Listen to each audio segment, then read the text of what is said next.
Bonjour à toutes, bonjour à tous, bonjour Twitch, je vois que mon gars sûr est là, Benevoti, bonjour Benevoti, comment vas-tu, comment ça va dans le chat? J'espère que vous allez toutes et tous très bien, ça fait plaisir de vous retrouver. Deuxième live que je fais hors football. On s'était exercé sur France-Croatie, Croatie-France l'autre soir. Bon, une première plutôt pas trop mal réussie. Merci encore pour votre présence. Salut Litchi, bonjour Mélimus77, Mireille 974, bonjour à en live, bonjour à tous, ravi de vous retrouver, ravi de vous voir également aussi. Merci encore pour votre présence l'autre soir sur le live. J'espère que vous allez tous bien et que vous êtes chauds pour cet avant-match entre l'AS Saint-Etienne et le Paris Saint-Germain. Oui, vous le lisez, hein, effectivement, d'un extrême à l'autre. C'est un match des extrêmes. Presque. Presque les extrêmes à l'autre. Effectivement, je vous l'accorde, Montpellier, c'est eux qui sont vraiment à l'autre extrémité du PSG. D'ailleurs, je fais une tout petit disclaimer avant de commencer. Je m'adresse surtout aux supporters stéphanois qui passeraient sur le chat. Ne soyez pas surpris dans les statistiques, les chiffres que je vais afficher. Je n'ai pas tenu compte de Montpellier-Saint-Etienne. Voilà, ne soyez pas surpris, c'est pas un oubli de ma part, étant donné que le match, je vous fais pas l'insulte de vous le rappeler à vous, mais ceux qui n'étaient pas au courant, le match entre Montpellier et Saint-Etienne n'est pas allé à son terme. À l'heure où on se parle, Saint-Etienne, techniquement, a un match de retard sur le Paris Saint-Germain. On est toujours dans l'attente de savoir ce qui va se passer entre Montpellier et Saint-Etienne, mais voilà, ne soyez pas surpris si vous ne voyez nulle part mentionner le match entre Montpellier et Saint-Etienne, c'est juste qu'on ne sait pas. On ne sait pas ce qui va advenir de ce match. Ça va très bien, mon Bénémotis, ça me fait plaisir de te voir aujourd'hui. Puis c'est les vacances aujourd'hui pour moi, donc autant te dire que je vais super bien. Et toi, au Bénémoti, j'espère que la semaine se passe bien pour toi. Mais effectivement, au moment où on se parle, sauf erreur de ma part, hein, il me semble pas que l'information soit tombée, hein, de toute façon, mais au moment où on se parle, on ne sait pas ce qui va... J'ai toujours peur que ce soit un test. Non, je te rassure, c'est pas un test. Là, c'est pas du tout un test. Effectivement, c'est une heure inhabituelle, mais je me suis dit, je vais la faire sur l'heure du repas, comme ça, de toute façon, j'ai d'autres choses de prévues aujourd'hui, donc je pourrais pas le faire plus tard. Mais je me suis dit, je vais le faire à l'heure du repas, comme ça, j'ai plus de chances qu'on soit un peu plus nombreux sur le live. Voilà, mais en tout cas, pour finir la parenthèse Montpellier-Saint-Etienne, on ne sait toujours pas ce qui va advenir. Trois options possibles, rejouer le match intégralement, ce que, avec tout le respect pour les Montpelliérains, je ne souhaite pas pour les Stéphanois. Rejouer le match à partir de la minute où ça s'est arrêté. On était autour de la 50e, 60e minute de jeu, hein, pour ceux qui ne sont pas au courant. Même Saint-Etienne venait de marquer un deuxième but, et dans la foulée, les supporters montpelliérains ont malheureusement craqué, et on peut les comprendre, hein, effectivement, vu la situation du club montpelliérain à l'heure actuelle. Le match a d'abord été interrompu temporairement, puis définitivement. Donc, possibilité de rejouer le match entre Montpellier et Saint-Etienne. Euh, à la minute où ça s'est arrêté, avec le score et les joueurs présents, hein, je rappelle que Saint-Etienne jouait d'ailleurs en infériorité numérique, hein, c'était 11 contre 10 pour Montpellier. Et sinon, troisième option, c'était faite sur tapis vert de Montpellier. Donc, dans les stats et les chiffres que vous allez voir, effectivement, je ne tiens donc pas compte du match de Montpellier, ce qui veut dire qu'à l'heure actuelle, voilà, il y a potentiellement 3 points en plus pour Saint-Etienne, et donc potentiellement Saint-Etienne, à l'heure où on se parle, en fonction de ce qui va être décidé entre Montpellier et, euh, et Saint-Etienne, et ben, Saint-Etienne pourrait être barragiste, par exemple, à l'heure où on se parle, et à égalité de points avec le 15e Reims. Voilà, ça c'est pour les éventualités de ce match. Maintenant, on va se concentrer, honneur à celui qui accueille bien sûr, sur l'AS Saint-Etienne. Direction Ligue 2 ou pas, selon vous dans le chat? N'hésitez pas, hein, je sais qu'il y a des supporters stéphanois dans le chat, et même ceux qui ne le sont pas. Qu'est-ce que vous en pensez? Est-ce que pour vous, ça pue clairement la Ligue 2? Est-ce que vous y croyez encore? Bien sûr, on verra, hein, ensemble ce qui attend encore Saint-Etienne dans cette fin de saison, mais la question mérite d'être posée, hein, parce que clairement, vu la saison que fait Saint-Etienne et vu le recrutement, on peut en parler vite fait aussi, je pense, hein, du recrutement de Saint-Etienne cette année, hein, des dirigeants. Je rappelle quand même, hein, pour ceux qui ne sont pas au courant, Saint-Etienne a été racheté. Bon, ça, je pense que tout le monde le sait plus ou moins. Mais ce que les gens ne savent pas forcément, c'est que Saint-Etienne a été racheté par les mêmes personnes qui gèrent Arsenal, par exemple, hein. Donc on est quand même normalement sur des gens qui connaissent le football. J'aimerais qu'il arrive à se maintenir. Ouais, et je suis d'accord avec toi, Bénévoti, hein. Saint-Etienne n'a pas sa place en Ligue 2, très sincèrement. Mais au vu de la gestion du club à l'heure actuelle, alors loin de moi l'idée de dire qu'on est sur une époque Robélier-Cayazo, qui sont les anciens propriétaires. 6 matchs gagnés versus Montpellier, on va aller chercher Reims et se maintenir. Oui, et d'ailleurs, lors de la dernière journée, on verra ça tout à l'heure, mais il y a aussi Saint-Étienne-Toulouse qui va être très important. Saint-Étienne va enchaîner à partir de samedi une série de allez, 4-5 matchs effectivement très très très corsés, même peut-être 6 matchs très très très corsés où effectivement il semble entre guillemets peu probable que Saint-Étienne gagne, mais encore une fois, le football ce n'est pas qu'une histoire de probabilité, donc Saint-Étienne peut très bien y arriver, il n'y a pas de raison. Mais effectivement, le recrutement qui a été effectué cette année est tout simplement insuffisant. Et Reims-Sainté avant-dernière journée de mémoire. C'est ça, exactement, Lecce. On verra après, mais effectivement, Reims-Sainté avant-dernière journée et Saint-Étienne-Toulouse. De mémoire, c'est Saint-Étienne qui accueille, c'est la dernière journée. Donc, en vrai, Saint-Étienne peut finir la saison sur 2 victoires. C'est tout à fait possible. Il va falloir aller les chercher, il ne faudra pas faire les cons, mais ça peut se maintenir. Le problème, c'est que Saint-Étienne n'a pas d'effectif suffisant pour la Ligue 1. C'est ça le problème. On va faire le point sur le classement vite fait. Vous le voyez actuellement. Encore une fois, ça ne tient pas compte du match face à Montpellier. Je rappelle, si Saint-Étienne a victoire officialisée face à Montpellier, Saint-Étienne serait 16e et non plus 17e. C'est Le Havre qui descendrait en tant que relégable et Saint-Étienne qui serait barragiste à égalité de points avec Reims. C'est juste qu'en termes de goal average, par contre, Saint-Étienne est très loin derrière Reims, donc on va dire Reims a 3,5 points d'avance sur Saint-Étienne. Et Angers qui reste encore assez loin pour l'instant, mais je pense que l'objectif pour les Stéphanois en cette fin de saison, c'est pas la 14e place, c'est la 15e. Ou au pire la 16e. Au pire la 16e, et peut-être se faire un petit barrage pour sauver les miches. Toulouse, toi chaque Benemotti, ça va soutenir Toulouse à fond. Hein. Toulouse aura déjà les claquettes aux pieds. Bah Toulouse, eux, ils ont fait le travail. Hein. Vous voyez, on les voit même pas. Hein. Là, on est sur j'ai mis les 5 dernières places, on voit même pas Toulouse. D'ailleurs, au moment où on se parle, je suis mis le classement à côté, Toulouse est 10e de Ligue 1. Et ils ont au bas mot 14 points d'avance sur Saint-Etienne. Effectivement, je pense que ça va bien se passer pour Toulouse. À moins d'une catastrophe et à moins que Saint-Etienne décide de gagner tous ses matchs. Donc vous voyez, effectivement, la mission n'est pas impossible pour les Stéphanois, mais elle s'annonce quand même compliquée. En tout cas, il faut espérer pour les Stéphanois que Le Havre continue sa saison un peu galère et que Reims continue sa descente aux enfers. Parce que clairement, cette année, Reims va affronter Marseille, justement, juste avant que Saint-Etienne affronte le PSG. Selon toute vraisemblance, ça devrait être une défaite pour Reims. Selon toute vraisemblance. Ça, c'est la dynamique de Saint-Etienne sur les 5 derniers matchs. Allez, Marseille. Ouais, là, pour le coup, il va falloir prier pour que Reims ne gagne pas et également le Havre. Hein. On fera un petit point vite fait aussi sur le calendrier du Havre. Euh, Aussi, on va s'intéresser au calendrier du Havre. Euh, Hop, je me mets vite fait une fenêtre de côté pendant que j'y pense, comme ça, hop, je m'avance pour après et on sera bien. Hop, hop, je reviens vers vous tout de suite, excusez-moi. Je vais juste me faciliter la tâche pour la suite. Hop, voilà. Et voilà, nickel, comme ça, on est bien. Du coup, mais t'arrêtes de me parler de mes clubs préférés. Ah mais toi de toute façon t'aimes tous les clubs hors PSG donc ça va. Finalement ça va, t'es bien. Là aujourd'hui malheureusement on va parler du PSG. Tu m'en voudras pas Benemotti j'espère. Donc ça ce que vous voyez ce sont les 5 derniers résultats de l'AS Saint-Etienne. Du plus ancien au plus récent. Vous l'avez remarqué, il n'y a pas la moindre victoire. Non c'est pas vrai, j'aime pas le LOSC. C'est vrai. C'est vrai que t'es anti-LOSC, toi, j'avais oublié. Mais je te rassure, on va pas en parler aujourd'hui, du LOSC. En tout cas, c'est pas prévu dans ce live. On voit que Saint-Etienne, donc, c'est défaite 2-0 face à Rennes. Défaite 5-1, là, cette année, Marseille s'en fait plaisir face à Saint-Etienne. 5-1 face à Marseille. Nul 3 partout face à Angers. C'est un match qu'il fallait gagner, ils l'ont pas gagné. Défaite 3-1 face à Nice.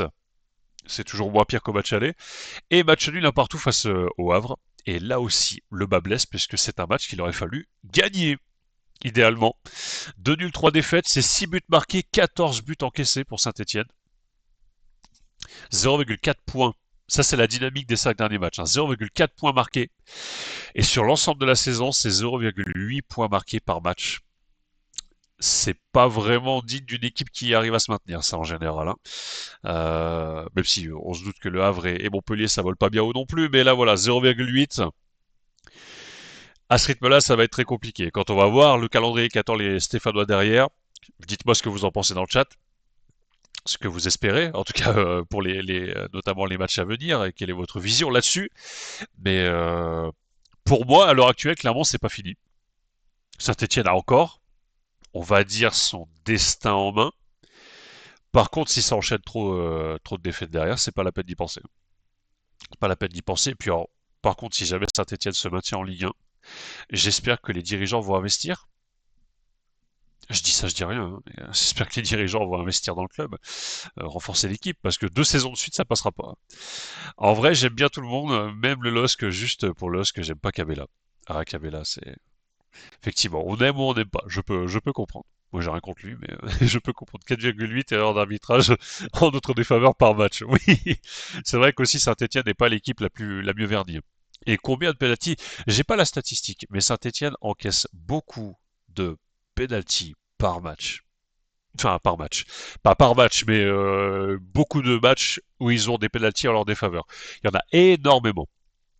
Certains sont justifiés, hein, je dis pas le contraire, hein, je dis pas attention, il y a une conspiration absolue envers Saint-Etienne, mais je te rejoins les titres 38. Il y a clairement Saint-Etienne n'est pas non plus ultra aidé par l'arbitrage, hein. On va pas se mentir là-dessus. Et là, vous la voyez, hein, la statistique. Enfin, ça fait mal au cœur quand même, hein, de lire ça. Je regarde peu de foot en ce moment. Bon, en même temps, c'est la trêve internationale, hein. Je pense qu'il y a beaucoup de gens qui regardent pas trop le football en ce moment. 13 ou 14 penalties, bah, merci pour la stat parce que je l'avais pas, mais j'allais tâter autour de la dizaine, effectivement. J'allais tâter autour de la dizaine. C'est beaucoup. C'est beaucoup. En 27 journées, enfin, on n'a pas encore joué la 27e journée, mais en 26 journées, 13-14 penalties, c'est énormément. C'est pratiquement un penalty tous les 2 matchs, hein. Et encore, je suis gentil, hein. C'est pratiquement un penalty tous les 2 matchs, hein. Donc, dernière victoire. Dernière victoire, c'était le samedi 4 janvier 2025.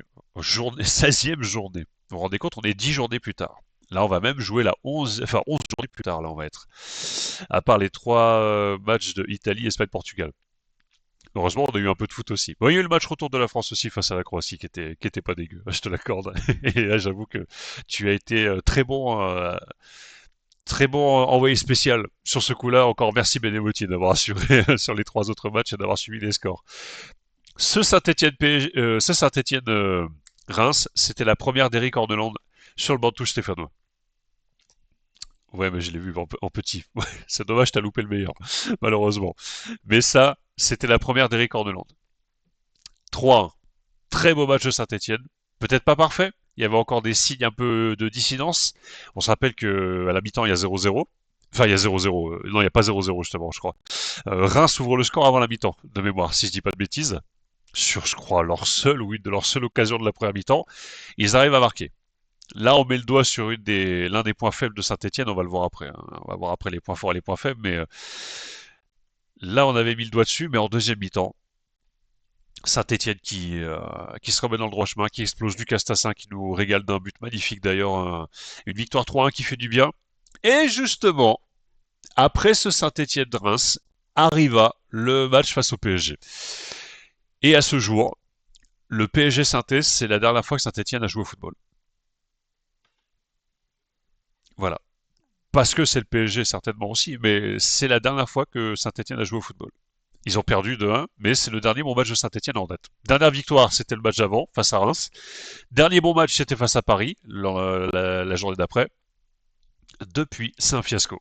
C'est un fiasco total. Le meilleur, c'était Italie-Allemagne. J'ai cru jusqu'à la fin. On a failli avoir une remontada, même s'il y a eu une énorme boulette de Donnarumma hein, quand même dans le match. Énormissime boulette. On en parlera après.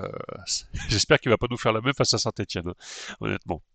Mais là, en tout cas, Saint-Etienne, la dynamique elle est effroyable hein, quand même. 10 journées sans gagner. À ce rythme-là, effectivement, comme je disais, on se maintient pas en Ligue 1. Les points faibles et les points forts. Et là, pareil. Alors, j'en oublie certainement et j'ai pas pu tout mettre non plus, hein. Le but, c'est pas non plus que ce soit un pavé illisible. J'ai essayé de regrouper les plus marquants pour les 2 équipes. N'hésitez pas à me dire dans le chat ce que vous en pensez, hein, supporter ou pas de Saint-Etienne, ce que vous constatez aussi que j'aurais pu oublier, mais on va commencer par les points faibles. Effectif limité ou faible pour la Ligue 1. tout simplement. Ça serait beau pour Saint-Étienne de gagner Paris. Ah, ce serait énorme. Ce serait énorme. Bah, c'est certainement le match qu'ils ont le plus de chances de gagner, parce que c'est le match où ils vont le plus jouer. Enfin, j'en mettrai ma main coupée. J'en parlerai après, de toute façon, des Saint-Étienne PSG, mais Saint-Étienne fait partie de ces équipes, en tout cas, moi, en tant que supporter parisien, c'est ce que je constate.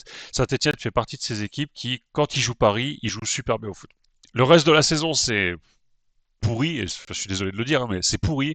Par contre, dès que Paris arrive, oh là là, c'est la meilleure équipe de l'histoire que t'as jamais vue. La deuxième mi-temps contre Angers était belle. S'il y a pas le péno imaginé à 92e, on gagne.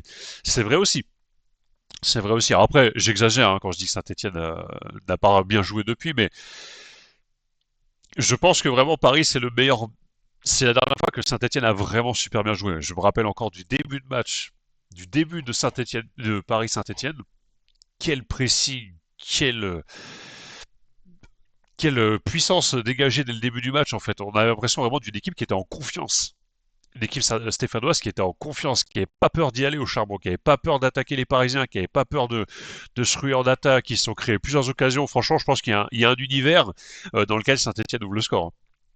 Lors du match aller face à Paris, il y a un univers dans lequel Saint-Etienne ouvre le score très largement. Très largement.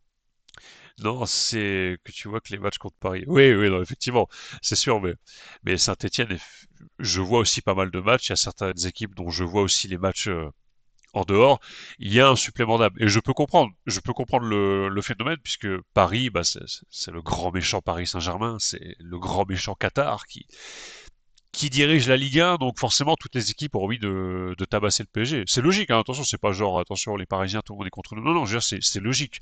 Je sais que c'est normal. Tu peux prendre le Bayern de Munich en Allemagne, tu peux prendre le Real Madrid, le FC Barcelone en Espagne, les grandes équipes, Manchester City par exemple en Angleterre, tout le monde va avoir envie de les taper parce que c'est les gros morceaux, parce que c'est les équipes qui écrasent ton championnat. En Allemagne, voilà, le Bayern de Munich est détesté par toute l'Allemagne, hein. Toutes les équipes rêvent de casser la gueule du Bayern de Munich, hein, je veux dire. Et Apia a été bon avec sa fille dans son jardin dimanche dernier. Franchement, c'est une notion à prendre en compte. Ouais, je vais les mettre dans les points forts à la limite. Si Apia était bon avec sa fille, je crois qu'on se raccroche à tout et rien côté stéphanois, clairement. On se raccroche à tout et rien. Mais je pense qu'il y a le supplément d'âme. Après, je dirais même, Saint-Etienne a de la chance cette année face à Paris. Deux fois, ils ont un élément en leur faveur. Quand même, il faut le souligner. Le premier, c'est qu'ils arrivent avec un nouvel entraîneur et une mentalité toute fraîche. Et ça s'est vu, hein. Je pense que ça aurait été Odo qui aurait été à la tête de l'équipe au match aller, ça aurait été plus sec pour les Stéphanois. Même si à ce moment-là, Paris n'était pas au meilleur de sa forme encore, on n'est pas dans l'état de forme actuel. Et le deuxième match, les Stéphanois ont encore de la chance puisque ça arrive après une trêve internationale. Donc le rythme de la Ligue 1, il est coupé. On n'est pas dans un PSG qui arrive lancé. Alors, ça ne veut pas dire que Paris va être nul. Je suis pas en train de dire ah les Stéphanois vous avez de la chance. Non non. Mais c'est des éléments qui peuvent, je dis bien qui peuvent jouer en faveur des Stéphanois. Tout est bon à prendre hein, côté Stéphanois. Je pense que vous n'allez pas me dire le contraire. Mais c'est des éléments qui peuvent être intéressants à prendre en compte. Point faible donc effectif limité est fait pour la Ligue 1. Il n'y a pas eu de recrutement. Enfin si, il y a eu Lucas Tassin qui commence à planter vite fait quelques buts, mais c'est faible. Il y a Irvine Cardona qui est revenu en hiver, mais c'est 6 mois trop tard. Il aurait dû revenir avant dans l'effectif stéphanois. Euh, le défenseur Bernauer, là. Qu'est-ce que vous en pensez, vous les Stéphanois de Bernauer là. Ça fait pas très longtemps qu'on le voit, j'ai l'impression jouer au sein de l'équipe, mais enfin d'ailleurs c'est lui, hein, pour info de mémoire, hein, face à Montpellier qui a été expulsé. Mais Bernauer, franchement, vous en pensez quoi? J'ai envie d'avoir votre avis dans le chat là. D'ailleurs, même, vous savez quoi? Donnez-moi un avis si vous êtes d'accord, les Stéphanois, sur les recrues. Sur cette saison, je parle bien. Stassin, Bernauer et Erwin Cardona. Pareil, Benevotti, c'est un avis à me dire là-dessus, ou les autres, n'hésitez pas à me dire. Qu'est-ce que vous en pensez, vous? Est-ce que vous vous dites bonne pioche? Ce qui m'étonnerait. Enfin, sauf pour Erwin Cardona. Mais même si Irvine Cardona, il sera peut-être pas aussi fort qu'en Ligue 2, c'est normal, hein. C'est pas la même chose de marquer des buts en Ligue 1 qu'en Ligue 2. Moi, personnellement, bah, totalement insuffisant. Totalement insuffisant. Il est très bon, mais a subi ce péno imaginaire de Angers et prend rouge versus Montpellier. Tu trouves qu'il est bon, ouais, Bernauer? Moi, je pense que le maître en défense, ça reste Michael Nadé. On en parlera dans les points forts, de toute façon, mais je pense que ça reste Michael Nadé. En gros, une charnière centrale Michael Nadé-Bernauer, ça a de l'avenir, vous pensez, ouais? Ça a de l'avenir plutôt? Ça vaudra ce que ça vaudra, c'est sûr. On parle pas de Marquinhos Thiago Silva, mais ça peut le faire peut-être. Parce que d'ailleurs, un défense friable, ça fait partie de mes points faibles, hein. Qu'est-ce que c'est terrible. Plus bas aussi, d'ailleurs, on peut faire la jonction. Excusez-moi, on peut faire la jonction latéraux défensifs à la rue. Le secteur défensif stéphanois, c'est un chantier, hein. C'est un chantier. À part Michael Nadé à l'heure où on se parle, et du coup, bah, peut-être Bernauer, le reste, c'est d'une faiblesse. À côté de nos chefs, c'est Beckenbauer. Oui, j'allais dire, en fait, Bernauer, quelque part, c'est à défaut d'eux. Pareil, c'est un peu comme Nadé, c'est à défaut d'eux. Mais clairement, oui, je pense que la défense centrale, en tout cas type de Saint-Etienne, c'est Nadé Bernauer, je suppose. On peut difficilement faire mieux côté stéphanois. Par contre, là où je me pose la question, c'est les latéraux. Parce qu'alors, depuis le début de saison, je sais pas ce que c'est. Là, c'est latéraux, mais c'est opération journée porte ouverte, hein. C'est opération journée porte ouverte sur les ailes. Alors là, vous avez des joueurs qui sont rapides sur les ailes, hashtag le PSG, mais allez-y, régalez-vous. Régalez-vous. La plupart de toute façon, des actions où les Stéphanois prennent des buts viennent des côtés. C'est une facilité déconcertante pour passer, c'est aberrant. Aberrant. Je comprends pas pourquoi ils ont pas recruté sur les défenseurs latéraux. C'est vraiment, en vrai, vous pourriez jouer avec juste pas Stassin, Beckenbauer, du coup, je vais dire. Vous pourriez jouer avec juste Bernauer et Nadé en défense centrale et pas mettre de latéraux sur les côtés, ça changerait rien, en fait. À la limite, on va faire aller comme l'équipe de France en 1930, lors de la Coupe du Monde, on met deux défenseurs et puis tous les autres, c'est milieu de terrain attaquant, quoi. Deux défenseurs, quatre milieux de terrain et cinq attaquants. À la limite, hein, franchement, pareil, hein, vous me dites si je me trompe dans le chat, hein, je regarde pas non plus avec assiduité tous les matchs de Saint-Etienne, mais à chaque fois que je regarde, les latéraux, c'est une catastrophe. Une catastrophe. Et d'ailleurs, je précise par rapport à la défense. À la défense aussi, Gauthier Larsonneur, il est souvent laissé pour compte, hein. Il fait ce qu'il peut, hein. J'entends souvent apparemment les supporters stéphanois qui disent crache à la gueule. Purée, moi, le PSG avant Qatar, si on avait pu avoir un gardien comme Gauthier Arseneur, moi je prends tous les jours. Cornu à gauche est lent et n'a jamais enlevé les boîtes autour de ses chaussures, une cata. Bah, chez moi, Cornu, franchement, mais est-ce qu'il a fait un bon match? Est-ce qu'il a fait un bon match? Moi, franchement, je me pose la question. Est-ce qu'il a fait un bon match, Cornu? Certainement, après, voilà, j'exagère peut-être un peu. Mais moi, vraiment, les latéraux à Saint-Etienne, je ne comprends pas. Je ne comprends pas. Alors, je veux dire, on a été gâté par la défense montpelliéraine face à Saint-Etienne, hein, c'était le festival du cringe aussi, hein. Et encore une fois, désolé les Montpelliérains, hein, mais c'était un festival, hein, la défense montpelliéraine. Je crois qu'effectivement, le, on peut faire pire que Saint-Etienne. Il y a la défense montpelliéraine où littéralement les quatre de derrière ne servent à rien. Hein, on a vu les deux buts de Stassin face à Montpellier, il est passé avec une facilité, mais déconcertant. Je pense qu'on aurait pu mettre des plots à l'entraînement, ça aurait fait pareil. Même si voilà, Stassin a fait le nécessaire aussi pour marquer les deux buts, et il a mis deux jolis buts d'ailleurs, hein, bravo à lui. Même si pour l'instant, il compte pas, on va attendre de voir, mais dans les faits, il a marqué deux buts quand même. Mais aucun match correct de sa part, on est d'accord. Moi, en tout cas, des matchs que j'ai vus de Cornu, j'en connais pas un, je serais incapable d'en citer un où il était bon. Allez, si, peut-être le match face au PSG, parce que forcément c'était le PSG, et le match face à Reims, parce que c'était la première d'Eric Cordeland. Sinon c'est mort. La défense stéphanoise, c'est un énorme chantier. En tout cas, peut-être un peu moins dans l'axe à l'heure actuelle, mais les latéraux, faut faire quelque chose. C'est plus possible. Milieu de terrain dépassé. Eh oui, milieu de terrain. Et attaque peu efficace. En fait, il n'y a pas grand-chose qui va à Saint-Etienne. Tout n'est pas noir, bien sûr. Heureusement, il y a des points forts, il y a des points positifs quand même. Mais tout n'est pas noir. Mais milieu de terrain, si on enlève... Là, j'ai envie de poser pareil la question aux supporters stéphanois et à tous ceux qui s'intéressent à Saint-Etienne. Si on enlève Bouchoirie au milieu de terrain stéphanois, on dégage qui d'autre du milieu de terrain stéphanois? Enfin, quand je dis on dégage, qui d'autre ressort de ce milieu de terrain?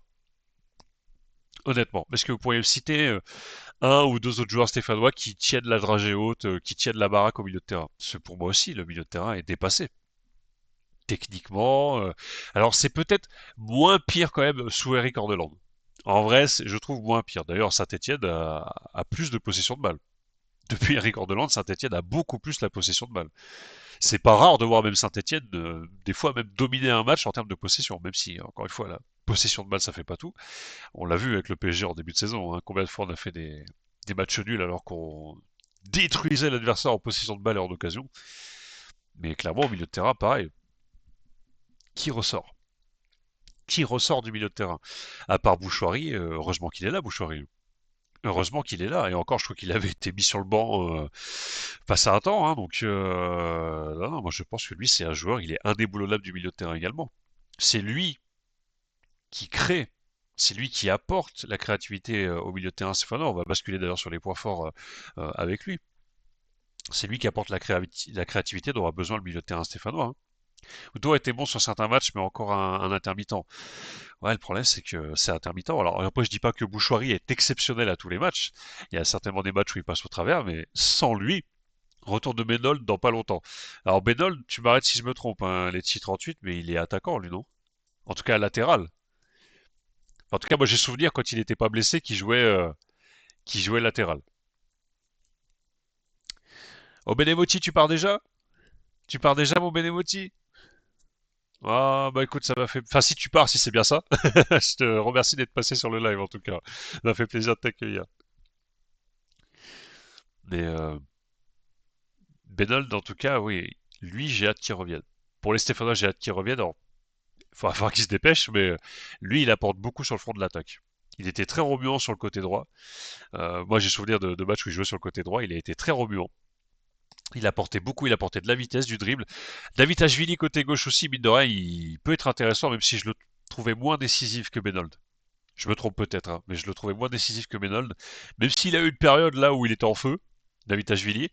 Mais clairement, avant de parler de l'attaque, j'ai envie de repartir de derrière quand même. Milieu offensif, Benold. Ok, d'accord. Je pensais qu'il était plutôt latéral. Enfin, milieu offensif qui du coup peut visiblement jouer sur les ailes de l'attaque. Si je comprends bien. Parce que moi j'ai vraiment souvenir d'un match, je sais plus contre qui c'était, mais j'ai souvenir d'un match où il jouait à droite, je crois. Il jouait attaquant droit.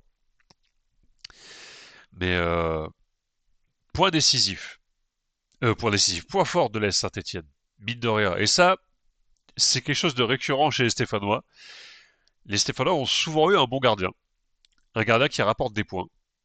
Et bah, mine de rien, Gauthier Larsonneur, pour moi, et je dis ça même avec un regard extérieur, hein, mais pour moi, Gauthier Larsonneur, c'est ce gardien qui te ramène des points à Saint-Etienne. La seule chose qui fait qu'il est moins décisif que pouvait l'être un Stéphane Ruffier ou un Jérémy Jadot, alias Spider-Man à l'époque, c'est juste qu'il a une défense de merde. Mais vraiment une défense de merde autour de lui. Gauthier Larsonneur. Et encore une fois, désolé de le dire comme ça, c'est défense de merde, je suis peut-être un peu fort, mais vraiment, il est souvent lâché par ses défenseurs. Mais Gauthier Larsonneur, c'est un gardien qui ramène des points, je suis désolé. Je comprends pas comment les supporters stéphanois, après il y a peut-être des choses que je vois pas, mais comment les supporters stéphanois peuvent lui cracher dessus. Aujourd'hui, on a des milieux défensifs comme le DF. Oui, ouais, malheureusement, c'est un peu ça. Bon, sur le papier, les milieux défensifs de l'EDF, je les préfère à ceux de Saint-Etienne, mais c'est clair qu'en termes de niveau, je suis d'accord avec toi, Lecce, c'est neutre. C'est incroyablement neutre en termes de milieu de terrain côté stéphanois. Mais heureusement qu'il y a Gauthier Arseneur derrière qui en sauve pas mal. Alors forcément, il prend des buts. Il en prend même beaucoup des buts. Mais j'ai envie de dire, avec cet AS Saint-Etienne-là, vous pourriez mettre même Keylor Navas dans les cages. Alors oui, peut-être qu'il ferait encore plus de parades que Gauthier Arseneur, parce que Keylor Navas, c'est une légende. Il est incroyablement fort dans les cages, Keylor Navas. Mais Keylor Navas, il en prendrait 3 par match aussi, hein, faut pas se leurrer, hein. Si t'as pas de défenseur, le pauvre, c'est une séance d'entraînement où il se prend des tirs dans la gueule, hein. Donc pour moi, Gauthier Larsonneur, c'est clairement ce gardien décisif qui te ramène des points. Comme le faisait en son temps euh, Jérémy Janot et comme le faisait, je viens de perdre son nom, mais le deuxième Stéphane Ruffier. Voilà. Saint-Etienne, visiblement c'est dans l'ADN stéphanoise. Il y a toujours un bon gardien. Ou très souvent en tout cas un bon gardien qui te sauve des matchs. En défense, effectivement, je l'ai mentionné, Michael Nadé, le rock défensif de l'équipe, c'est clairement lui, je pense, le phare dans la nuit, hein.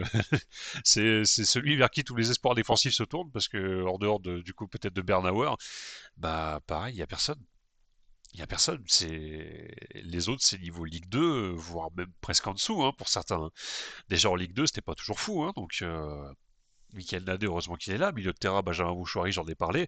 Heureusement qu'il est là aussi. Vous avez un bon joueur par ligne minimum, c'est déjà bien. On va dire en l'état actuel de l'équipe, vous avez un bon joueur, voire très bon joueur par ligne. Benjamin Bouchouari, heureusement qu'il est là pour dynamiter le milieu de terrain, pour se projeter vers l'avant, pour être le joueur technique. Je le compare presque un peu à Lionel Messi, parce qu'effectivement, je trouve qu'il a un peu le gabarit d'un Lionel Messi. Peut-être pas le talent à l'heure actuelle, c'est clair, mais il a le gabarit un peu d'un Lionel Messi. C'est le mec qui clairement booste le milieu de terrain et qui crée du danger dans la défense adverse et qui apporte des fois des coups francs, des coups de pied arrêtés, des bonnes possibilités de contre et des bonnes passes. Heureusement qu'il est là. Et en attaque, j'ai pas mentionné Lucas Tassin qui commence à marquer des buts parce que j'attends quand même encore mieux de lui, mais Lucas Tassin en ce moment qui commence mine de rien à sortir de son cocon. Irving Cardona, je pense que c'est l'élu du club. C'est l'élu des supporters, tout le monde l'adore. Tout le monde l'adore et tout le monde rêvait de le voir revenir. Et c'est clairement un des joueurs aussi qui peut te permettre de te maintenir en Ligue 1 et qui peut apporter ce plus dans ton attaque. Je sais plus s'il peut jouer sur tous les postes de l'attaque ou s'il est ciblé attaquant central. Euh, il me semble l'avoir vu jouer hein, sur un côté de mémoire, hein. Parce qu'il était justement face à Montpellier, il était titulaire avec Stassin et Stassin était dans l'axe et Cardona était sur un des côtés hein, de mémoire me semble-t-il. J'espère ne pas dire de bêtises. Ou alors c'était peut-être une attaque à deux, j'en sais rien, mais en tout cas il a cette capacité effectivement. Bon. Irving Cardona, pour ceux qui connaissent un peu le foot français et qui regardaient déjà le football, on va dire, vers 2016-2018 par là, vous le connaissez. Moi, personnellement, Irving Cardona, je l'ai connu en équipe de France Espoir. Il a commencé à briller à l'AS Monaco aussi. C'était un grand avenir du football français. Bon, finalement, un grand avenir qui s'est bien cassé la gueule quand même. Mais toujours est-il que pour un club comme Saint-Etienne, c'est quand même un plus non négligeable. Non négligeable dans la lutte au maintien. Mais c'est pas ces quatre joueurs qui vont tout faire. C'est pas ces quatre joueurs qui vont tout faire. Je veux dire, il aurait fallu recruter. Là, c'est pas mort, ça peut se maintenir. C'est pour ça que je dis clairement, si Saint-Etienne parvient à se maintenir, c'est encore jouable. Il faut investir, les gars. Là, faut pas réfléchir. Il faut sortir les billets au mercato. Alors, on ne parle pas de recruter en Ligue 1, hein, c'est pas la question, mais lâchez les vannes, ouvrez les vannes, ouvrez les vannes. Ça, c'est ce qui attend Saint-Etienne dans la fin de saison. Cardona joue à droite. Il n'est pas attaquant central aussi, Cardona, en vrai. Il me semblait l'avoir vu déjà, alors en tout cas dans sa carrière, il me semble l'avoir déjà vu jouer en attaquant central, mais ça fait tellement longtemps, j'avoue que je l'ai perdu de vue. Je l'avais surtout suivi au début de sa carrière. Et j'avoue que ouais, après Saint-Etienne, je l'ai retrouvé un petit peu, forcément, mais je l'ai énormément perdu de vue après. J'ai complètement oublié ce qu'il faisait. Je savais juste qu'il était attaquant, mais pas plus. Là, vous avez effectivement sous les yeux le calendrier de la fin de saison de l'AS Saint-Etienne. Et effectivement, vous l'avez vu, les 6 prochains matchs, ça va être balèze quand même, hein. On a le Paris Saint-Germain qui arrive samedi. Il va y avoir un déplacement à Lens. C'est pas infaisable, mais ça va être très chaud. Ils reçoivent Brest. Ça va être très chaud aussi. Pas forcément infaisable, mais très chaud. L'Olympique Lyonnais, ils les reçoivent à domicile. Et vu la forme actuelle de l'Olympique Lyonnais, je pense plutôt que ça va passer côté lyonnais la victoire que côté stéphanois. Mais encore une fois, là aussi, on se doute que les supporters stéphanois vont mettre l'ambiance à Geoffroy Guichard et que les joueurs vont avoir le mental pour les caillasser s'il faut. Non, sur les côtés peut jouer à gauche, mais aussi préf à droite. Ok, d'accord. D'accord, ok. Mais en tout cas, c'est un sacré plus pour l'attaque stéphanoise. Parce qu'il me semble que lui, Stassin, par contre, il est exclusivement dans l'axe, hein, si je dis pas de bêtises. Il va y avoir un déplacement à Strasbourg qui va pas être simple non plus. Mais, je dirais, dans cette liste de matchs là, le déplacement à Strasbourg, c'est le premier match pour moi où Saint-Etienne a vraiment, entre guillemets, des chances de gagner. Même si encore une fois, ils peuvent très bien gagner contre Paris, ils peuvent très bien gagner contre Lens, ils peuvent très bien gagner contre Brest, ils peuvent très bien gagner contre Lyon. Tout peut arriver dans le football. Mais sur le papier et vu les formes actuelles, pour moi, c'est Strasbourg qui peut être le premier tournant de la fin de saison de Saint-Etienne. Après, ils reçoivent Monaco. Ça dépend quel AS Monaco ils vont recevoir. Si c'est Monaco qui a envie de jouer au foot, eh ben, ils pourront aller s'asseoir sur un cactus, les Stéphanois. Par contre, si c'est Monaco qui a pas envie de jouer au foot, eh ben, les Stéphanois ont clairement leur chance pour ce match et ils peuvent gagner. Et là, effectivement, Elechi, tu en parlais tout à l'heure, arrive, 33e journée, le match face à Reims. Et alors celui-là, messieurs, dames, alors là, celui-là, les Stéphanois, qu'est-ce que vous n'avez pas le droit de le perdre? Qu'est-ce que vous n'avez pas le droit de le perdre? Mais même le match face à Toulouse, hein. Franchement, les 2 dernières journées, vous avez juste pas le droit de les perdre. Vous avez juste pas le droit de les perdre. Là, il y a 6 points obligatoires dans cette fin de saison. Et encore, je vous dis, le match face à Strasbourg, en vrai, ce serait sympa de le gagner. Ça va pas être facile. Ou au moins de pas le perdre. À la limite, quitte à pas le gagner, au moins de pas le perdre. Et franchement, je vais même me lancer, mais je dirais même Lens, peut-être pas gagner. Mais Lens fait pas non plus une saison exceptionnelle. Je pense en vrai qu'il y a un match nul à aller chercher à Lens. Je suis peut-être dans le turfu, hein, vous me dites ce que vous en pensez si ça vous paraît réalisable, les Stéphanois, mais il y a un match nul à aller chercher à Lens. Brest, ça me paraît un peu chaud cette année. C'est quand même une équipe qui a joué avec des champions. Ils ont un excellent entraîneur, un excellent effectif. Bref, et je pense qu'ils peuvent taper Saint-Etienne sans trop trembler. Mais pour moi, Lens, il y a match nul à aller chercher. Strasbourg, il y a match nul, voire potentiellement victoire. Et Brest, euh, Reims, Toulouse, là, il n'y a pas le choix. Là, il n'y a pas le choix. Dites-moi ce que vous en pensez, mais là, il n'y a pas le choix. C'est en tout cas 2 victoires obligatoires. 2 victoires obligatoires parce que si je nous remets le classement sous les yeux, encore une fois, bien sûr, ça c'est sans prendre compte de ce qui va advenir du match entre Montpellier et Saint-Etienne. Là, je parle effectivement comme si le match n'avait pas eu lieu. Si il y a les 3 points, ce qui va très semblablement arriver, les 3 points de la victoire face à Montpellier, ça va quand même être une bonne bouffée d'air frais pour les Stéphanois. C'est pas encore fini le merdier, mais ça va être une sacrée bouffée d'air frais pour les Stéphanois. Mais même qui ait les 3 points de la victoire face à Montpellier, il y a pas à tortiller du cul pour chier droit, j'ai envie de dire. Je sors l'expression. Mais Reims et Toulouse, c'est obligation de gagner. Et si possible, match nul à Lens et à Strasbourg. On a fait le tour pour Saint-Etienne. Dites-moi ce que vous en pensez dans le chat, si vous avez des choses à dire. On va passer du côté du Paris Saint-Germain maintenant. On va passer à l'autre extrême. On va changer d'ambiance pour le coup. On va changer de salle, mais on va changer d'ambiance. Là, on passe d'une situation critique et alarmiste, à une situation idéale. Une route pavée d'or, effectivement, pour le Paris Saint-Germain, peut-être. C'est ce qui attend les Parisiens, certainement dans cette fin de saison. On va faire le point sur le classement, comme pour Saint-Etienne, vous le voyez, hein. À moins d'un miracle. Encore une fois, le football, ça reste le football. Le football peut nous surprendre. Là-dessus, j'ai pas de doute. Mais bon, à moins d'un miracle interstellaire, je pense que Paris va être champion de France cette année. Il n'y a pas trop de doute à avoir. Mais encore une fois, ce n'est pas officiel. Ça peut le devenir. On va suivre avec intérêt le match entre Reims et Marseille, parce que si Reims bat Marseille et que Paris bat Saint-Etienne, je crois qu'il y a vite fait un délire avec Monaco et Nice dans l'équation, mais globalement, si Marseille perd contre Reims et que Paris gagne contre Saint-Etienne, eh bien Paris peut être champion de France dès ce samedi à 19h. Enfin, plutôt sur les coups de 21h, on va dire. Brest, c'est une victoire depuis début février, ça pèse sa grosse saison. Oui, Brest, ça paye sa très grosse saison. Mais par rapport au niveau de Saint-Etienne, je suis d'accord avec toi dans le sens où, quelque part, j'ai envie de penser que Saint-Etienne peut faire un résultat à Brest. Mais Brest, enfin, vu le niveau de Saint-Etienne à l'heure actuelle, Brest est capable de vous en coller une aussi, hein. Si vous pouvez au moins faire match nul face à Brest, en vrai, ça peut être un bon résultat. Excusez-moi. Un match nul face à Brest, ce serait vraiment un très bon résultat. Vu la saison qu'ils ont fait, je demande même pas à Saint-Etienne de gagner, hein. Encore une fois, Lens et Brest, pas forcément de gagner. Au moins match nul. Parce que les matchs que tu ne peux pas gagner, essayez de ne pas les perdre.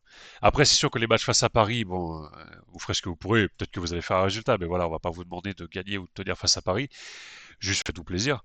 Et qui sait, il y aura peut-être une surprise au bout. Lyon, vu l'état de forme, ça paraît compliqué aussi d'envisager quelque chose. Mais bon, après, Lyon, c'est pas le PSG. Et Monaco, pareil, ça dépend quel Monaco vous allez affronter. Ça va dépendre quel Monaco vous allez affronter. Si c'est un Monaco qui est décidé, bon, bah là, effectivement, vous pourrez pas faire grand-chose. Sinon, bah, il y aura peut-être des points à aller chercher à Monaco. Mais clairement, c'est pas fini pour Saint-Etienne. C'est pas fini. Ça a fait calendrier de la mort, mais c'est loin d'être fini. C'est pas un Lens et un Brest impérial dans la prochaine série de matchs qui arrive. C'est juste qu'encore une fois, j'insiste, mais Reims et Toulouse, là par contre, les gars, déconnez pas. Là, par contre, les gars, déconnez pas. C'est peu importe le scénario, quand bien même vous arriveriez à battre Brest et Lens et peut-être même le PSG, je veux dire, faut gratter tous les points possibles. Tous les points possibles et toutes les places possibles. Donc là, on le voit bien, hein, le Paris Saint-Germain, en tout cas de son côté, bah, c'est 19 points d'avance sur Marseille. La fin de saison est plus proche qu'il n'y paraît. C'est pour l'instant Paris est le seul club invaincu, voilà, club invaincu en Ligue 1. Pour l'instant, peut-être qu'ils vont finir la saison en étant invaincus. Paris, qui d'ailleurs est le seul club au moment où on se parle. Saint-Etienne peut peut-être faire tomber ça de samedi, mais Paris est le seul club européen invaincu cette saison. En tout cas, dans les 5 grands championnats, Paris est le dernier club européen, enfin dans les 5 grands clubs européens, à être encore invaincu au moment où on se parle. Brest n'a pas réussi à battre Auxerre, Angers et Reims récemment, donc il y a la place. Oui, il y a la place, mais encore une fois, avec tout le respect, Auxerre, Angers, alors peut-être pas Reims, et encore que, mais Auxerre et Angers, à l'heure actuelle, pour moi, c'est un peu au-dessus de Saint-Etienne quand même. Attention, hein, je dis pas que Angers est un Saint-Etienne, mais en termes de dynamique, Saint-Etienne est un peu plus dans le dur. Mais pour moi, il y a clairement un monde où ça passe, hein. Il y a clairement un monde où ça passe. C'est pas déconnant de dire qu'il y a un monde où Saint-Etienne peut même battre Brest. Mais honnêtement, moi je suis entraîneur de Saint-Etienne, alors bien sûr que je booste les joueurs et je leur dis là, faut gagner le plus de matchs possible. Il n'y a pas à chercher à comprendre. Il n'y a pas de ah bah les 5 premiers qu'on va affronter là trop dur, on va pas s'embêter et après on se rattrapera. Non, non. Vous jouez, vous gagnez. Mais effectivement, je ne vais pas leur mettre la pression face à Paris. Clairement, moi, si je suis entraîneur de Saint-Etienne, demain, je leur dis, bah, samedi, on affronte Paris. Les gars, essayez de faire un résultat si vous pouvez, mais avant tout, prenez du plaisir. Vous mettez pas la pression, ça sert à rien. Ça sert à rien, c'est Paris qui a la pression. Clairement, sur le match face à Paris, c'est Paris qui a la pression, hein. Je veux dire, enfin, tous les matchs, j'ai envie de dire que Paris joue en Ligue 1, c'est Paris qui a la pression, hein. C'est pas l'adversaire de Paris qui a la pression. On s'en fout de la pression pour les adversaires. C'est que du bonus, hein, pour toutes les équipes qui affrontent Paris. J'ai envie de dire, même Marseille, qui est pourtant l'une des équipes qui est censée le plus rivaliser avec Paris, c'est du bonus, hein, d'affronter et de battre Paris. Donc clairement, les Stéphanois, c'est pas fini. C'est pas fini, ne baissez pas les bras, surtout. Ne baissez pas les bras. Mais surtout, voilà, et pareil pour les saisons à venir, si vous vous maintenez en Ligue 1, c'est pas les matchs face au PSG qui comptent, c'est les matchs face au bas de classement qui comptent. Donc battre le PSG, si c'est pour perdre derrière face à Angers, Auxerre et Reims, bah bravo, vous irez célébrer votre victoire face au PSG en Ligue 2.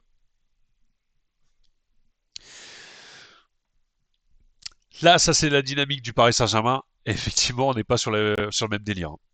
On n'est pas sur le même délire. Alors forcément, vu que Paris jouait avec des champions, je me suis permis d'inclure également la dynamique, toute compétition confondue. Mais si on parle vraiment purement de la Ligue 1, bah, c'est 5 matchs, 5 victoires sur les derniers matchs.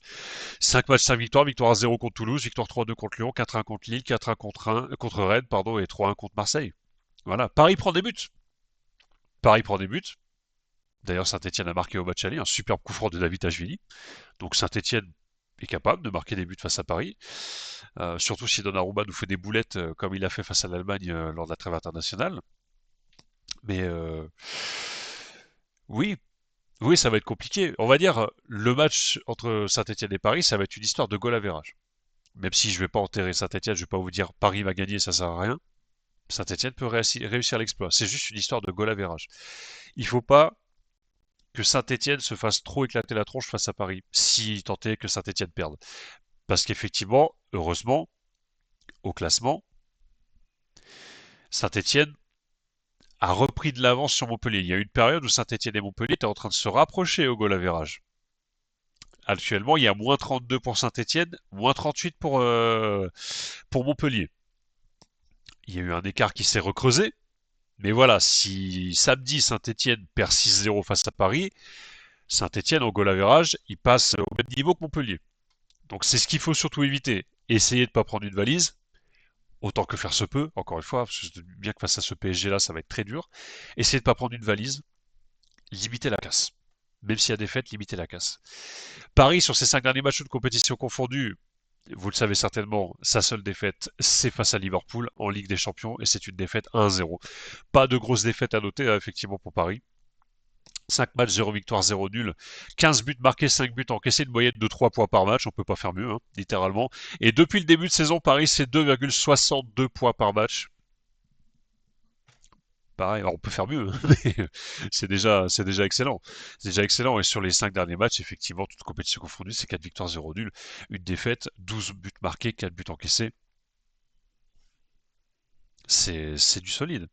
C'est de l'incroyablement solide. Je pense que là-dessus, j'apprends rien à personne. Par contre, effectivement, je disais Paris est devenu invincible en France. Je précise bien en France, parce qu'en Europe, cette année, ils ont perdu des matchs. On l'a tous vu, la preuve, on a encore perdu contre Liverpool. Mais dans le football français, et quand je parle dans le football français, j'inclus championnat de France, Coupe de France, trophée des champions, ça compte aussi. Depuis l'arrivée de Luis Enrique, c'est pas compliqué. Paris n'a perdu que 2 fois face à des clubs français. C'était face à Nice, lors du début de saison dernière, 3-2, je crois, une défaite 3-2 comme ça, et face à Toulouse. Ça, là, ce que vous voyez, c'est la dernière défaite en date du PSG en Ligue 1. Et d'ailleurs, toute compétition confondue en France. C'est la dernière fois qu'un club français a battu le PSG. Saison 2023-2024, dimanche 12 mai 2024, 33e journée. Alors forcément, vous allez vous dire, bah oui, 33e journée, Paris était certainement déjà champion. Donc oui, alors loin de moi l'idée de décrédibiliser ce que Toulouse a fait, hein. Toulouse a battu le PSG et bravo à eux, il faut le faire. Mais effectivement, c'était clairement un moment où le PSG était plus aussi concentré sur le championnat que d'habitude. On va dire la dernière équipe qui a vraiment battu le PSG en cours de saison, c'est Nice lors de la première moitié de saison 2023-2024. Donc clairement Paris a trouvé la solution pour ne plus perdre face à des clubs de Ligue 1 visiblement jusqu'à maintenant. Même si encore une fois Saint-Etienne peut réaliser un grand coup, hein. On va parler des points faibles et des points forts du Paris Saint-Germain, il y en a aussi. Paris n'est pas invincible, hein. Pour autant, hein. La preuve, on l'a vu en Ligue des Champions, même si c'est à un autre niveau. C'est des équipes plus du calibre du PSG, mais Paris n'est pas invincible. Il y a des équipes qui ont réussi à tenir tête au PSG cette saison. Il y a Nantes qui a fait match nul, il y a Auxerre qui a fait match nul. Voilà, il y a des équipes qui en sont capables. Il n'y a pas de souci. Il faut pratiquer un bloc bas. Ça fait partie des points faibles. On va commencer par le haut avec Gianluigi Donnarumma. C'est un cas assez épineux au Paris Saint-Germain, Gianluigi Donnarumma, puisqu'il est capable du pire. On l'a vu encore cette semaine, dimanche, en Ligue des Nations, lors du match nul 3 partout contre l'Allemagne.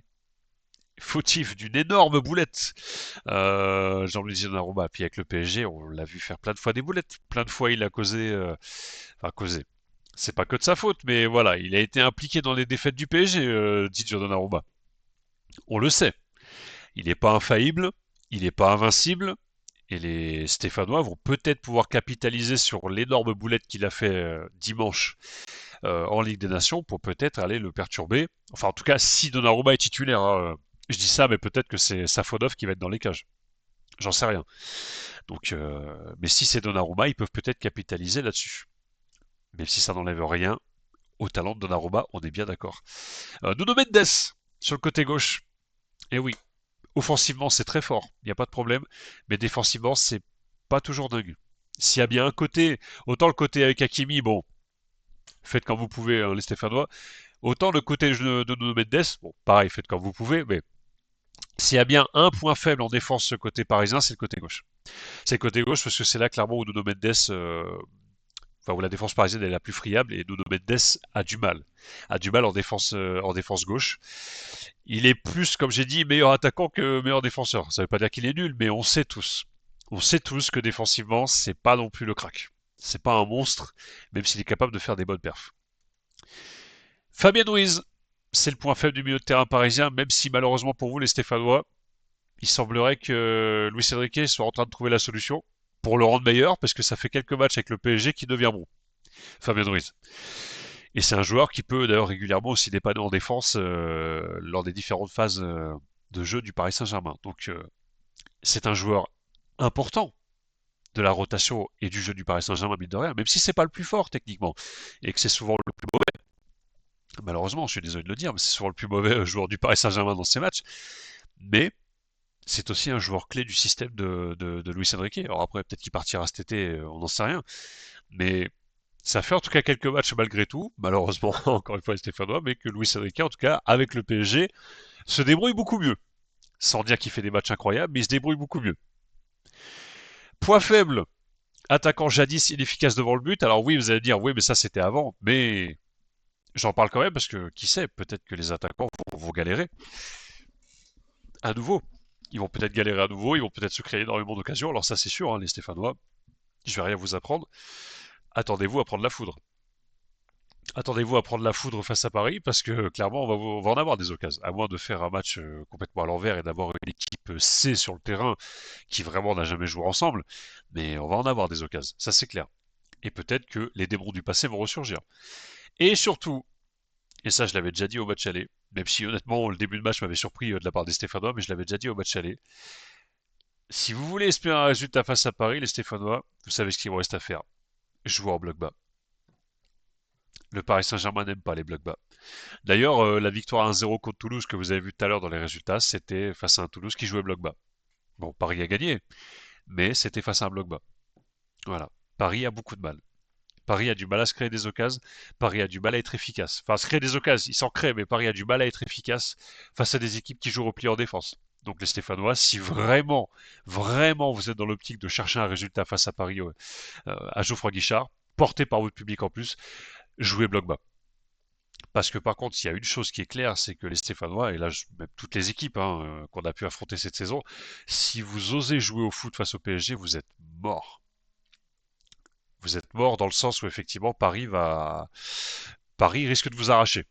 Paris risque de vous arracher et va jouer sur vos faiblesses justement. C'est là toute la tactique de Luis Enrique malheureusement, enfin heureusement pour nous, mais malheureusement pour les adversaires, c'est que quand vous essayez de mettre votre jeu en place, c'est là où Paris vous fait déjouer et vous rentre dedans. Donc c'est un des points faibles à exploiter aussi pour les Stéphanois. Par contre, au niveau des points forts, je disais Gigio Donnarumma capable du pire, mais aussi capable du meilleur. Voilà, s'il est dans un bon soir, il y a un qui passe, tout simplement. L'équipe imprévisible sur tous les fronts. Ceux qui regardent les matchs du PSG, vous le savez, vous le comprenez, vous le voyez tous les matchs. Ça permute. Ça permute, ça change de place sans arrêt, les adversaires sont perdus. Parce que s'il y a un marquage à la culotte à faire ou un marquage individuel à faire, bah Michael Nadé, au bout d'un moment, il va finir défenseur latéral. Ou il va finir milieu de terrain. Ou peut-être qu'il va se retrouver en attaque. On sait pas. Mais voilà, ce côté parisien, bah, vous pouvez avoir le trio d'attaque qui change sans arrêt de place.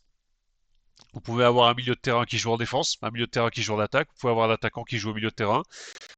Un milieu de terrain, un défenseur qui joue au milieu de terrain et un milieu de terrain qui va sur les ailes, qui va dépanner en défense centrale ou en défense latérale. On l'a vu, Warren Zaïre-Emery qui a déjà joué à droite, João Neves qui a déjà joué arrière gauche, Fabien Ruiz qui a déjà dépanné en défense aussi. Euh, Ce sont des joueurs qui permutent sans arrêt, qui troublent du coup la visibilité du jeu de l'adversaire et qui fait que Saint-Etienne et tous les adversaires qui affrontent le Paris Saint-Germain ont du mal à lire le jeu du PSG, ont du mal à comprendre comment marquer les joueurs. Ça ne veut pas dire encore une fois que c'est impossible à faire, bien sûr, mais ça rend le jeu du PSG très imprévisible. Et c'est ce qui fait qu'on a vaincu aujourd'hui, jusqu'ici en tout cas. C'est que le jeu du PSG, et c'est ce que Luis Enrique voulait, c'est imprévisible. C'est pas parce qu'un joueur joue dans l'axe qu'il va jouer dans l'axe tout le match. Et effectivement, pour les défenseurs adverses, je pense que ça doit être terriblement chiant. Et du coup, tu te retrouves à devoir faire plutôt un marquage en zone au lieu d'un marquage individuel. Sinon, t'es mort et limite, bah, ton défenseur il se retrouve à jouer attaquant au bout de 2 minutes parce qu'il va marquer un joueur qui était en attaque et qui se retrouve en défense. Je schématise, j'exagère. Il n'y a jamais eu des attaquants qui se sont retrouvés. Enfin, quoique je dis ça, mais on a déjà eu du Désiré Doué, du Kvaratskhelia et même du Dembélé qui se replie en défense. Donc, tout est possible. Meilleur effectif du championnat et de loin. Bon, là-dessus, voilà, je le note quand même, mais je pense qu'il n'y a pas besoin d'approfondir énormément là-dessus. Le Paris Saint-Germain est surarmé pour ce championnat, malgré ce que tout le monde pensait, ce que tout le monde semblait dire avec le départ de Kylian Mbappé. Tout le monde disait que le Paris Saint-Germain allait se casser la gueule. Alors oui, l'année dernière, on voyait, quand on jouait des matchs et qu'Mbappé était sur le banc de touche, c'était compliqué. En début de saison, c'était compliqué, non pas pour dominer les matchs, mais pour marquer des buts. Force est de constater qu'on joue mieux sans Mbappé. Voilà. Alors, on joue mieux sans Mbappé. Peut-être qu'Mbappé se serait adapté cette saison aussi avec Luis Enrique, mais on joue très bien sans Mbappé, on joue mieux depuis qu'il est parti. On est plus fort que l'année dernière. On est largement plus fort que sous Galtier, largement plus fort que sous Pochettino. Voilà. Paris, malgré la perte de qualité en termes de noms, il n'y a plus Messi, il n'y a plus Neymar, il n'y a plus Mbappé, il n'y a plus Verratti, il n'y a plus Navas. Oui, c'est sûr, c'est des noms ronflants qui sont partis. Mais Paris est incroyablement puissant. Et même trop puissant pour ce championnat.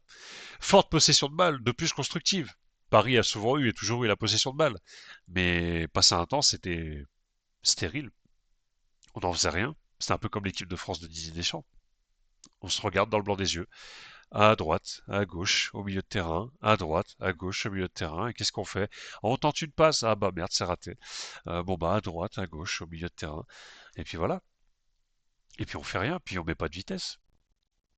Et puis on perd la balle, et puis on se prend une contre-attaque et on prend un but. Et puis voilà, bah c'était le PSG sous Galtier et Pochettino, ça. C'est le PSG sous Galtier et Pochettino. Attaquant jadis inefficace devant le but, mais devenu diablement efficace. Désolé. Mais on a un Ousmane Dembélé qui marche sur l'eau. On a des attaquants, enfin même toute l'équipe, hein, qui marque des buts. Le danger peut venir de partout. Tout le monde peut marquer. Donc là-dessus, effectivement, c'est incroyablement difficile de défendre sur ce PSG-là et incroyablement difficile de dire d'où va venir le danger, parce qu'il ne s'agit pas de marquer un seul joueur pour se protéger, puisque tout le monde peut marquer dans ce PSG, tout simplement. Euh, Forte possession de balle de plus constructive, j'en ai parlé. Contre-attaque foudroyante, le PSG va très vite en attaque. Le pressing du PSG et le contre-pressing, diablement efficace aussi. On ne laisse pas l'adversaire respirer. Les adversaires n'ont pas le temps de construire leur jeu parfois. Ils sont obligés de partir vite vers l'avant et de se rendre compte qu'ils vont perdre la balle. C'est tout ce qui va se passer. La défense, incroyablement solide. William Pacho, excellent recrutement. Beraldo, excellent défenseur central. Marquinhos, il est redevenu le monstre qu'il était. Incroyablement fort, Marquinhos. Presnel Kimpembe, il faudra juger son niveau, mais Presnel Kimpembe qui revient aussi. Bref, un effectif parisien qui retrouve de la qualité défensive. Et puis beaucoup de permutations, j'en ai parlé, beaucoup de permutations, ça change sans arrêt de place, c'est illisible pour les adversaires, c'est des fois même illisible peut-être pour les commentateurs, mais voilà, ce Paris Saint-Germain, eh ben, il est devenu ce que Luis Enrique voulait, c'est-à-dire imprévisible. Voilà le calendrier du Paris Saint-Germain pour la fin de saison, alors là, pour le coup, il n'y a pas que la Ligue 1 jouée, hein, il y a également la Coupe de France et la Ligue des Champions. Alors, si on se concentre purement sur la Ligue 1, il va y avoir effectivement Saint-Etienne. Ça va filer après à Angers, à, au Havre, je vais y arriver, pardon, à Nantes, à Nice, Auxerre, Montpellier et Auxerre. Donc, effectivement, les Stéphanois, on va peut-être aussi participer à votre maintien à notre manière, puisque si on bat euh, alors Angers, ils sont un peu loin, mais pourquoi pas? Peut-être que vous pourriez rattraper Angers, on ne sait pas. Si on bat Angers, si on bat Le Havre, et si on bat Montpellier, on peut peut-être vous aider à vous maintenir en Ligue 1 aussi, quelque part. On peut travailler main dans la main si vous voulez, on peut s'arranger. Non, mais ça, bien sûr, il faudra faire votre travail de votre côté. C'est sûr que le calendrier du Paris Saint-Germain, lui, il est un peu plus tranquille, hein. Hormis peut-être Nice, avec tout le respect, mais hormis peut-être Nice qui pourrait être dangereux, et encore, mais qui pourrait être dangereux. Le reste, c'est sûr que c'est des équipes assez faibles. Je parlais tout à l'heure du calendrier du Havre. Je vais le mentionner vite fait aussi par rapport à Saint-Etienne, parce que le Havre va se déplacer à Nantes, pardon, va recevoir Nantes, puis va se déplacer à Montpellier. Extrêmement important ce match-là, le 6 avril, à Montpellier contre le Havre. Donc là, ça se joue pour vous, les Stéphanois aussi. Le Havre contre Rennes, Paris Saint-Germain Le Havre, Le Havre Monaco, Auxerre Le Havre, Le Havre Marseille et pour finir Strasbourg Le Havre. Donc le Havre aussi a un calendrier assez chargé. Donc les Stéphanois, ça peut passer pour vous. Encore une fois, à vous de jouer, mais sachez que vos adversaires directs aussi vont avoir une fin de saison assez mouvementée. Paris Saint-Germain, faut prendre compte aussi qu'ils vont jouer également minimum demi-finale de Coupe de France face à Dunkerque. Après, si Dunkerque les élimine, ça va s'arrêter là, mais il y aura peut-être aussi une finale de Coupe de France à jouer. C'est à noter quand même dans le calendrier. Il y a minimum deux matchs de Ligue des Champions qui arrivent aussi, hein, puisqu'il y a les quarts de finale aller et retour face à Aston Villa. Ça aussi, c'est très énergivore. Et puis en fonction du résultat, bah, il y aura peut-être des demi-finales à jouer. Et en fonction du résultat, il y aura peut-être une finale à jouer pour Paris. Donc la saison n'est pas finie. Je rappelle aussi que derrière Paris va enchaîner avec la Coupe du Monde des clubs, hein. C'est vrai quoi, on a hâte. Mon Dieu. Je pense que les joueurs parisiens n'ont pas assez joué cette saison, hein, clairement. Mais bon, ça c'est un autre débat. Mais voilà ce qui attend en tout cas le Paris Saint-Germain dans cette fin de saison. Bon, voilà, on l'a dit, littéralement, tous les matchs qui restent, là, en tout cas pour la Ligue 1, c'est que des balles de match. C'est que des balles de match. Si Paris n'est pas champion contre Saint-Etienne, ils peuvent être champions contre Angers. Si Paris n'est pas champion contre Angers, ils peuvent être champions contre Le Havre. Bref, il y a 1, 2, 3, il y a 8 balles de match. 8 balles de match pour Paris. A priori, ça va pas finir au tie-break, hein. Ça va pas finir au tie-break, ça va s'imposer avant. Et enfin, pour finir ce live en beauté, et oui, on n'allait quand même pas partir sans voir les dernières confrontations entre le Paris Saint-Germain et Saint-Etienne. Dans l'ordre effectivement chronologique de gauche à droite, hein, du plus ancien au plus récent, Saint-Etienne avait quand même réussi à arracher un match nul, hein, un partout, mais derrière c'est que des défaites. Défaite 3-2, défaite 3-1, défaite encore 3-1 et défaite 2-1, ça c'était au match aller. Faut remonter. Alors, en termes de date, en vrai, je pense que c'est pas la dernière victoire de Saint... Enfin, quoique. Si on parle vraiment de victoire à proprement parler, oui, la dernière victoire de Saint-Etienne face au PSG remonte à la saison 2012-2013 lors de la 11e journée, c'était le samedi 3 novembre 2012, victoire 2-1. Mais effectivement, et ça va rappeler des bons souvenirs aux Stéphanois quand même, cette même saison, de mémoire, il y avait eu la Coupe de la Ligue. Et Saint-Etienne avait éliminé le PSG en Coupe de la Ligue, au tir au but. Donc effectivement, officiellement, c'est pas une victoire, c'est un match nul. C'est pour ça que je l'ai pas mentionné, parce qu'officiellement, c'est pas considéré comme une victoire. Mais oui, techniquement, on peut mentionner aussi le fait qu'en 2013, Saint-Etienne ait éliminé le PSG en Coupe de la Ligue, et du coup, ce serait, on va dire, presque semi-officiellement la dernière victoire de Saint-Etienne face à Paris. Mais en tout cas, voilà, en Ligue 1, c'est clair et net, ça va faire 13 ans. 13 ans cette année, enfin, il faut avoir bien sûr déjà le résultat de samedi, et puis Saint-Etienne se maintient en Ligue 1, mais voilà, on arrive déjà sur 13 années sans victoire face au PSG pour l'AS Saint-Etienne. Rien n'est définitif, bien entendu. Rien n'est définitif, mais clairement le rapport de force, il est clairement en faveur du Paris Saint-Germain, ça je l'apprends à personne. Puis en termes d'effectifs et de moyens, c'est sûr que le Paris Saint-Germain de 2012, qui était déjà sous pavillon qatari, bien sûr, c'était les débuts, hein. Mais c'est pas le PSG de 2012, c'est pas le PSG avant le Qatar. Donc c'est sûr que pour Saint-Etienne, là, on va clairement devoir parler d'exploit s'ils veulent aller chercher une victoire. Dites-moi ce que vous en pensez dans le chat. Est-ce que vous y croyez quand même à une victoire stéphanoise? Moi, c'est sûr qu'en tant que supporter parisien, je soutiens corps et âme les Parisiens et je leur souhaite qu'une chose, c'est la victoire. Restez méfiants quand même. Saint-Etienne nous avait montré de bonnes choses au match aller et souvent Saint-Etienne, comme j'ai dit, joue bien face au PSG. En tout cas, joue mieux face au PSG que face aux autres équipes. Donc je pense, sauf erreur de ma part, que ce sera pas un match facile pour Paris. Sauf si vraiment Paris tue le match d'entrée de jeu. Mais pour moi, Paris va gagner. Je vois bien peut-être une victoire 2-1. Ou aller une victoire 3-1 si vraiment Saint-Etienne pète un câble. Mais ou alors si vraiment Saint-Etienne reste dans son mood actuel et que Paris reste dans le mood avant la trêve hivernale, je pense que oui, on peut peut-être avoir 4-5-6-0, hein. Mais voilà, si Saint-Etienne joue mal, je vois bien un 4-5-0 facile. Si Saint-Etienne joue bien, comme à l'aller, peut-être un 2-1 ou aller peut-être un 3-1 si Paris enfonce le coup. Voilà, je m'attends pas à un 8-0, même si on ne sait pas ce qui nous attend. Mais n'hésitez pas dans le chat à me dire ce que vous en pensez. En tout cas, pour ma part, je pense qu'on a fait le tour. Voilà, on a fait le tour de ce Saint-Étienne PSG, de ce qui nous attend ce samedi à 19h. On va souhaiter encore une fois, bien sûr, bonne chance à toutes les équipes hein, dans cette dernière ligne droite. Force aux Montpellierins et à leurs supporters. On sait que vous traversez une période difficile. On espère que la décision quand même entre Saint-Étienne et Montpellier va être prise rapidement et qu'elle sera équitable. Enfin, équitable, elle ne le sera certainement pas pour les Montpellierins, mais voilà, qu'il n'y ait pas match à rejouer intégralement, parce que là, je trouve que ce serait quand même très désavantageux envers les Stéphanois et pas très legit. Même si encore une fois, hein, c'est pas à proprement parler de la faute des joueurs montpelliérains ce qui s'est passé, c'est pas eux qui ont foutu le bordel, c'est les supporters.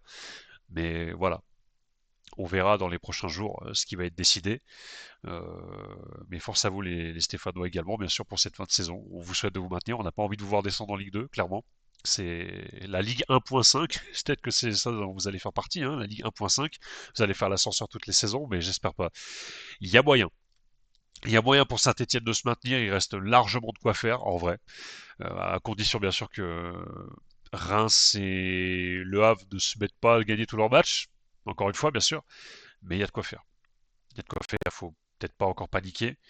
C'est sûr que la série de matchs qui approche va être difficile. Il va falloir s'arracher pour aller chercher des victoires et des points. Mais d'un point de vue extérieur, je dirais j'ai envie d'y croire. J'ai envie d'y croire pour les Stéphanois et Si vous faites ce que vous savez faire, c'est-à-dire quand même jouer un peu au foot, c'est sûr que vous avez peut-être pas un effectif qualifié suffisant pour la Liga, mais il y a quand même de la qualité dans cet effectif stéphanois et avec Eric Corneland lors du premier match, vous avez montré quand même qu'il y avait des choses dans cette équipe face à Reims, la victoire 3-1. Voilà, je veux dire, ça sort pas de nulle part. Saint-Etienne a montré, même face à Paris au match aller, Saint-Etienne a montré qu'ils étaient capables. Vous êtes capables. La preuve, si vous l'avez fait, c'est que vous en êtes capable. Ça, c'est pas fait par l'opération Saint-Esprit. Faites-le. Faites-le. Voilà. Il va vous falloir, comme disait Pascal Duprat avant un certain Angers-Toulouse, il va vous falloir un supplément d'âme. Mais moi, j'y crois, vous pouvez le faire. Il va falloir le faire, mais vous pouvez le faire. Voilà. Je pense que si Saint-Etienne y met du sien, ce sera pas pour cette année la descente. Mais par contre, derrière, par pitié, qu'il meure, Gazidis, tout ça, faut sortir le chéquier derrière. Il faut sortir le chéquier, il faut pas laisser Saint-Etienne s'embourber comme cette deuxième saison de suite. Parce que là, par contre, si Saint-Etienne se maintient et que la saison prochaine, c'est reparti pour un tour comme ça, là, je donne pas cher de votre peau. Vraiment, je donne pas cher de votre peau. Et puis, bah, côté parisien, bah, on s'apprête à savourer un super titre de champion de France.